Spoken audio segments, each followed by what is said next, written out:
L'amour parental devrait être inconditionnel. Mais à quoi s'en tenir quand cet amour s'exprime à travers la violence ou même pire, la torture? Quand des parents censés protéger et guider leurs enfants deviennent ceux qui leur infligent le plus de mal. Bonjour, je m'appelle Anya et je vais vous raconter une partie de mon histoire où j'ai dû apprendre à survivre face au mauvais traitement de mon propre père. Dès mon plus jeune âge, j'ai été confrontée à une violence qu'aucun enfant ne devrait jamais connaître. Et ça a profondément influencé ma manière de percevoir l'amour.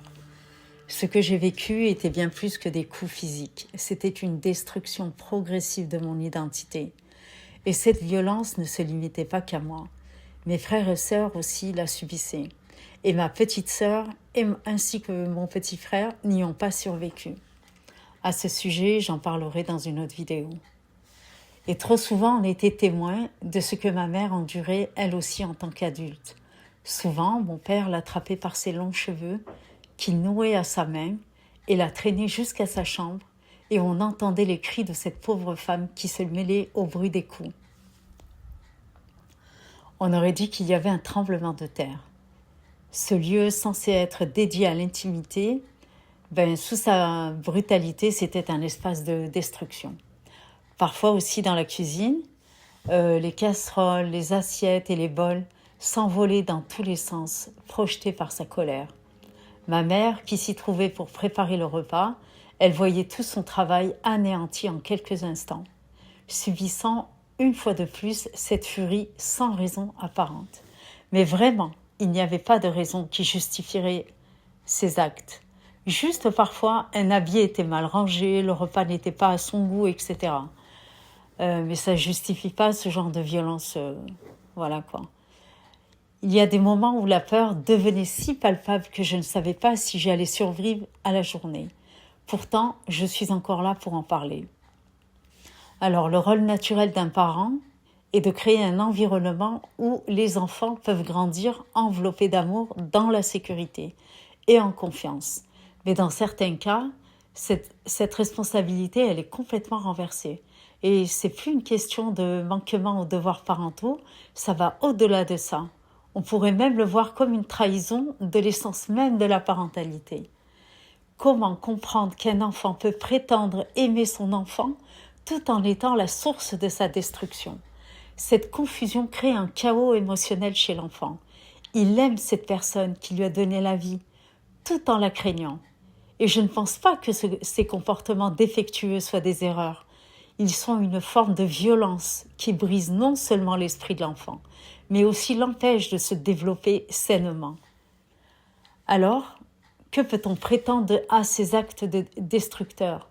Comment protéger ces enfants innocents, victimes de ceux qui devraient les chérir? Les solutions doivent aller au-delà de la dénonciation. Je ne suis pas là pour la dénonciation.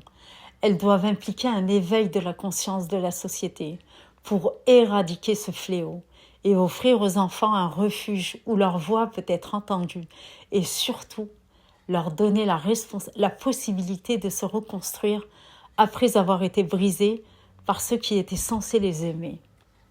Alors, pour revenir aux adultes, si vous aussi vous vous trouvez dans une situation où l'amour semble se mélanger au contrôle, à la peur ou à la violence, sachez que ce n'est pas normal.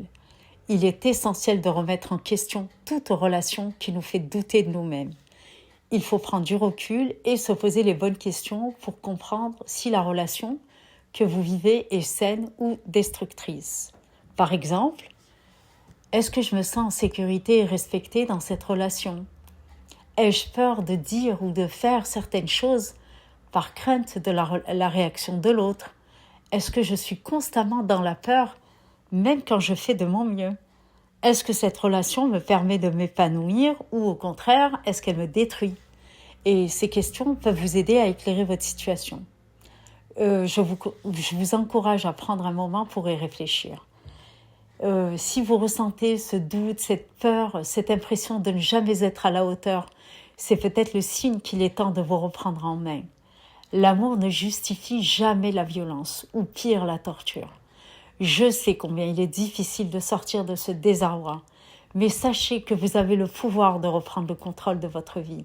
Vous méritez de vivre sans peur, sans flou mental. Voilà pour ma réflexion. Si vous avez des idées ou des suggestions à partager, je serais ravie de les lire dans les commentaires. Et je voulais rappeler que mon but ici n'est pas de discuter des solutions déjà mises en place par le gouvernement, mais de sensibiliser et d'éveiller les consciences autour de ce fléau.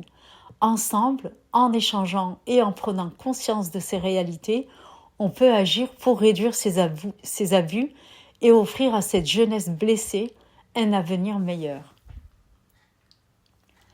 Je pense qu'on est tous responsables, même si ce ne sont pas nos enfants. C'est de notre devoir de citoyen de leur porter assistance. Ils sont innocents, victimes, et ils sont l'avenir de notre société. Si cette vidéo vous a touché, n'hésitez pas à liker, partager et vous abonner pour sensibiliser le plus de personnes possible. Ensemble, nous pouvons agir pour faire une réelle différence et contribuer à sauver des vies. Et je vous remercie et vous dis à très bientôt dans une nouvelle vidéo. Merci, bye!